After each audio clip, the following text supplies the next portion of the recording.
علامہ ابن کثیر رحمۃ اللہ علیہ فرماتے ہیں کہ یہ قرآن کریم وہ کتاب ہے انزل اشرف الکتب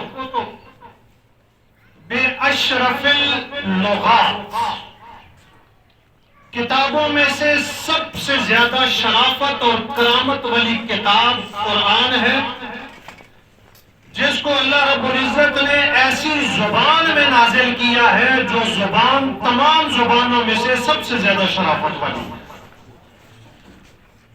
کتابوں میں سے سب سے شرافت، عظمت، برکت والی کتاب قرآن، اور جن زبانوں میں جتنی بھی کتابیں آئی ہیں ان تمام زبانوں میں سے سب سے خوبصورت، سب سے زیادہ کرامت، شرافت والی زبان قرآن کریم کی زبان ہے، اور قرآن کریم کی زبان ہے عربی۔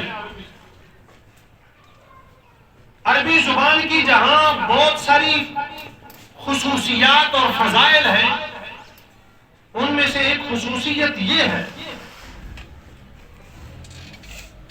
کہ کتابوں میں یہ بات بھی لکھی ہے کہ کوئی زبان بھی 4 صدیاں 5 صدیاں چلی ہے اپنی اصلی حیت، اصلی شکل و صورت میں، لیکن اس کے بعد ان زبانوں میں یا تحریف ہو گئی ہے، تبدیلی ہو گئی ہے، اس میں اور زبانیں آ کر کے مل گئی ہیں، اس زبان کی حقیقت، اس کی اصلی شکل و صورت ختم ہو گئی، یا زبانیں سرے سے زمین سے ختم ہو گئی۔ تورات کے زبان میں آئی، انجیل کے زبان میں آئی، زبور کے زبان میں آئی، وہ زبانیں اب کائنات میں نہیں بولی جاتی، نہیں لکھی جاتی، نہیں سمجھی جاتی۔ لیکن عربی زبان یہ جب سے ہے تب سے اب تک اور قیامت تک یہ اپنی اصلی شکل و صورت میں اسی طرح باقی رہے گی، صرف قیامت تک نہیں۔ نبی کریم صلی اللہ علیہ وسلم نے ارشاد فرمایا احب العرب لثلاث، تم عربی زبان سے 3 وجہ سے محبت کرو۔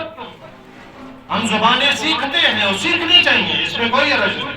انگلش سیکھیں، چائنیز سیکھیں، تھائی سیکھیں، ملائی سیکھیں، پشتو سیکھیں، ان کی کوئی بھی وجہ ہو سکتی ہے سیکھنے کی، لیکن نبی کریم صلی اللہ علیہ وسلم نے ارشاد فرمایا عربی زبان سے محبت کرو، یعنی اسے سیکھو۔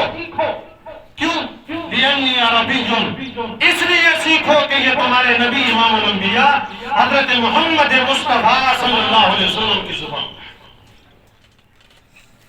اور اس لیے اسے سیکھو کہ کل لوگ جب جنت میں جائیں گے تو جنت میں کوئی پشتو نہیں بولی جائے گی، ہند کو نہیں بولی جائے گی، اردو نہیں بولی جائے گی، جنت میں جو زبان بولی جائے گی وہ عربی زبان۔ لسان والے جنتی پھر جنتی عربی جو۔ اور تیسری وجہ کہ اللہ نے جو قرآن، جو اپنی آخری کتاب اتاری ہے، اس کتاب کی زبان عربی زبان۔ ایسی شرافت اور کرامت والی زبان میں اللہ نے اسے نازل کیا۔